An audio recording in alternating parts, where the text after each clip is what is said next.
Good Friday, everyone, and welcome to this edition of Conversation Daily News. I'm your host, Cyrus Webb. Glad you all could join us once again. We, of course, have your news headlines coming up on this Friday. We have the Truth of the Day with Mary Ellen Ciganovich, and in today's Entertainment Spotlight, you've been part of my conversation with Dr. Ian Smith, helping us get ready for this year's cold and flu season.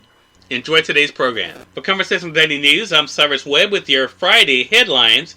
In national news, default crisis dodged for now, with Democrats and GOP debt accord. Senate leaders announced an agreement Thursday to extend the government's borrowing authority into December, temporarily averting an unprecedented federal default that experts say would have devastated the economy.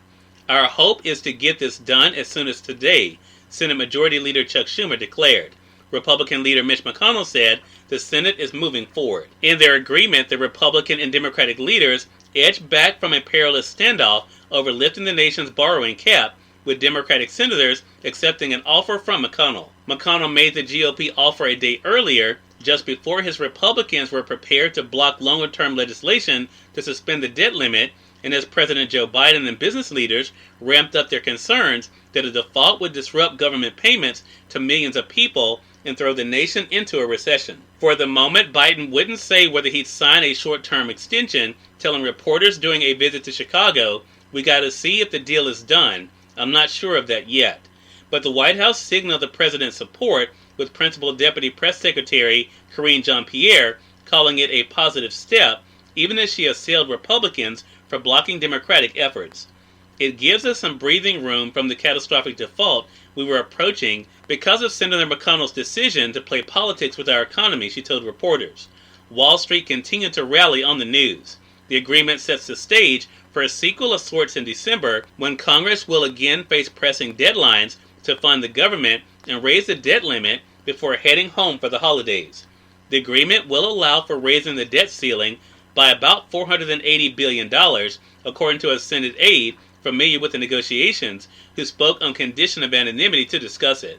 That is the level the Treasury Department has said it needed to get to December the 3rd. "Basically, I'm glad that Mitch McConnell finally saw the light," Bernie Sanders, the independent senator from Vermont, said late on Wednesday. Senator Chris Murphy added that, assuming final details in the emergency legislation are in order for the next 3 months, we'll continue to make it clear that we are ready to continue to vote to pay our bills, and Republicans aren't. Congress has just days to act before the October 18th deadline, when the Treasury Department has warned it would quickly run short of funds to handle the nation's already accrued debt load. In more national news, Pfizer's request to okay shots for kids, a relief for parents. Parents tired of worrying about classroom outbreaks and sick of telling their elementary school-aged children no to sleepovers and family gatherings felt a wave of relief on Thursday when Pfizer asked the U.S. government to authorize its COVID-19 vaccine for youngsters ages 5 to 11. If regulators give the go-ahead, reduced-dose kid shots could begin within a matter of weeks.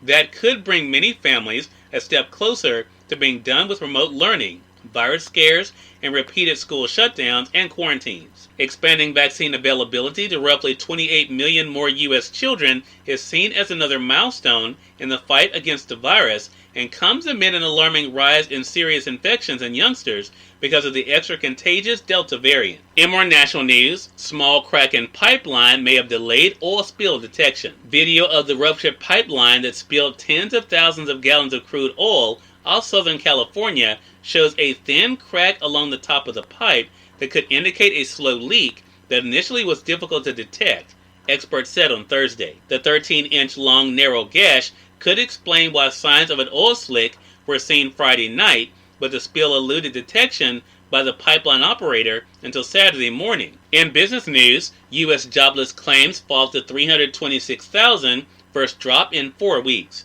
The number of Americans applying for unemployment benefits fell last week, another sign that the U.S. job market and economy continue their steady recovery from last year's coronavirus recession.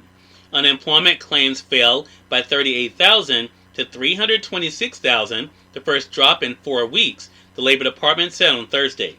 Since surpassing 900,000 in early January, the weekly applications, a proxy for layoffs, had fallen more or less steadily all year. And finally, in entertainment news, Dolly Parton and businesses raised $700,000 for flood victims.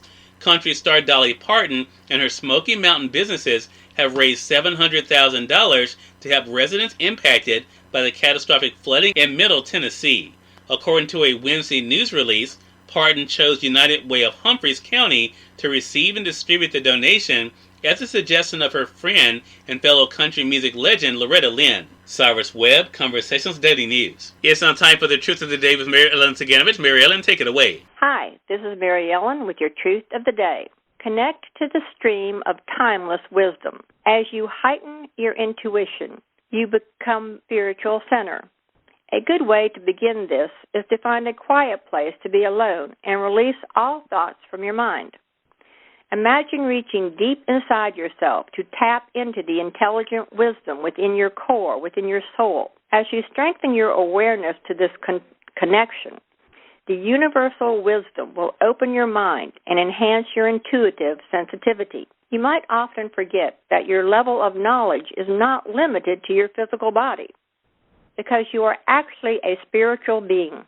You are interconnected to divine wisdom, which will speak to you through your core self. This ability to tap into your higher consciousness helps you to create a more fulfilling life. Today, further strengthen your intuition as you focus on your spiritual clarity. As you remember to enjoy the day. We have part of my conversation coming up with Dr. Ian Smith in today's Entertainment Spotlight. Stay with us. You're listening to Conversations Daily News. For Conversations Daily News, I'm Cyrus Webb with the Entertainment Spotlight. Dr. Ian Smith joined me recently on Conversations Live, the radio show, to talk to us about what we need to know going into this cold and flu season. Here's a bit of our conversation. Really interesting times that we're in right now, so I want to ask you, what should we then be expecting when it comes to this year's cold and flu season, especially with us still dealing with the pandemic? Sure. Well, last year was a very mild season for the cold and flu, largely because of all the things that we were doing to prevent COVID. So washing our hands frequently, being socially distanced, wearing masks, all those things are not just good to prevent COVID, but they're extremely critical to prevent other viruses from being transmitted, like the common cold and flu, and that's why the cases were so low. This year, we're not sure yet. We hope for a repeat of having low numbers, but, as you know, restrictions across the country are loosening up in an uneven fashion, right. So we don't know what that's going to hold. But, we encourage people, continue, please, be safe. Wear your mask, particularly in crowded places and indoors, because indoors is where the transmission is much easier in a confined space.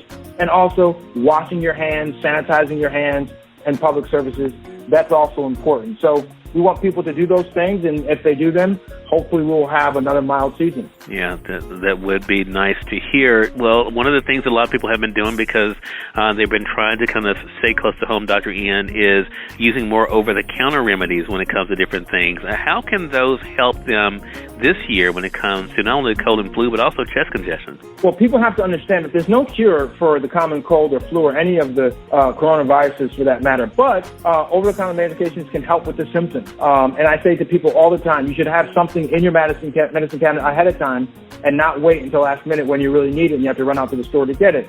I like the Mucinex 12-hour products.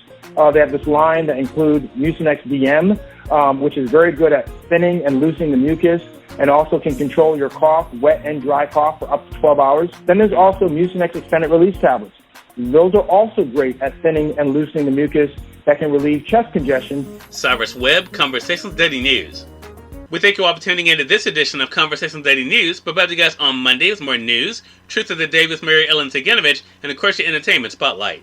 Until then, I'm your host, Cyrus Webb, saying as always, enjoy your day, enjoy your life, enjoy your world. Thank you all for choosing Conversations Daily News today. Let's make today amazing. Take care.